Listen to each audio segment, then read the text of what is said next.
4 रानियों वाला राजा। एक बार एक रईस राजा था जिसकी 4 रानियां थीं।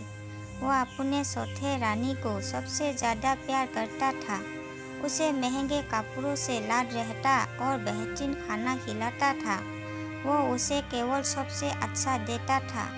वह अपनी तीसरी पत्नी से भी बहुत प्यार करता था और उसका आसपास के राज्यों में बखान करता था, मगर उसे डर था कि वो एक दिन उसे किसी और के लिए छोड़ देगी।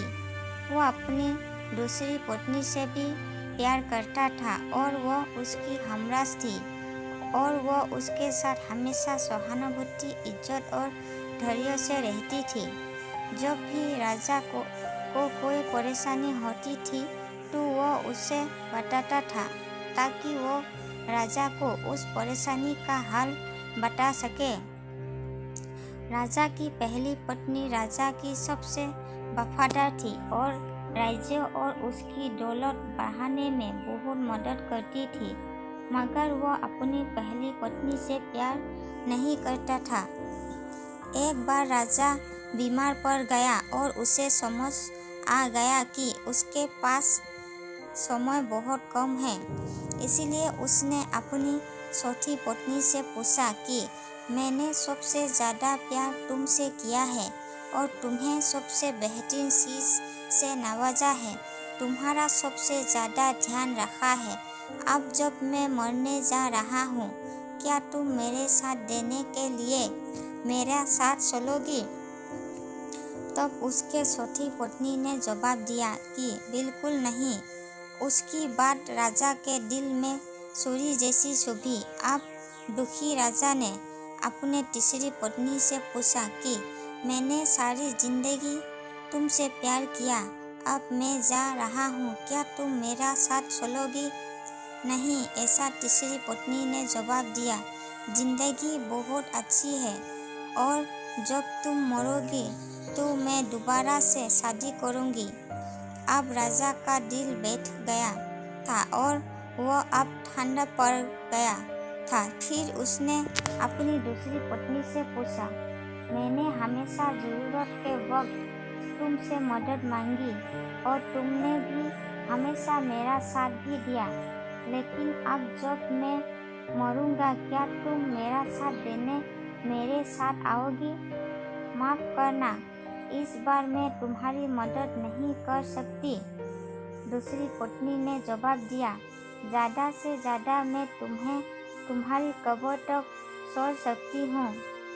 उसका जवाब बिजली की तरह राजा को लगा और वह बेहद दुखी हो गया।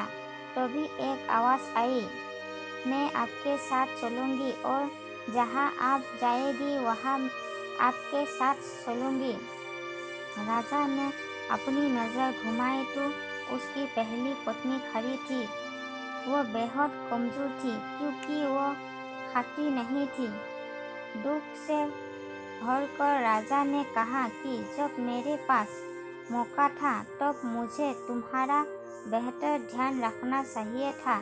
दोस्तों, इस कहानी से हमें यह सीखने को मिलता है कि हमारी चौथी पत्नी हमारा शरीर है।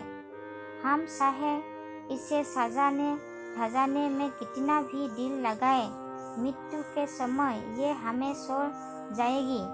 हमारी तीसरी पत्नी हमारी संपत्ति, दर्जा और दौलत है। जब हम मरते हैं ये औरों को मिल जाती है। हमारी दूसरी पत्नी हमारा परिवार और समीगन है, चाहे वो कितना ही हमारे साथ क्यों ना हो। ज़्यादा से ज़्यादा वो हमारे साथ शमशान तक ही आ जाएंगे, पर उससे आगे नहीं।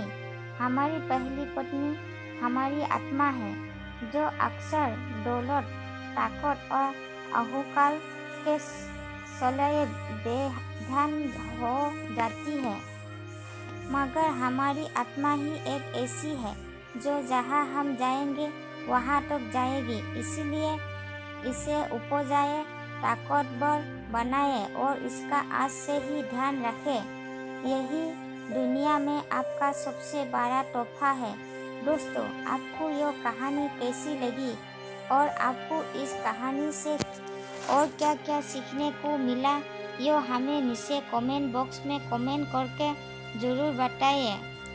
आपका कीमती समय देने के लिए बहुत बहुत धन्यवाद।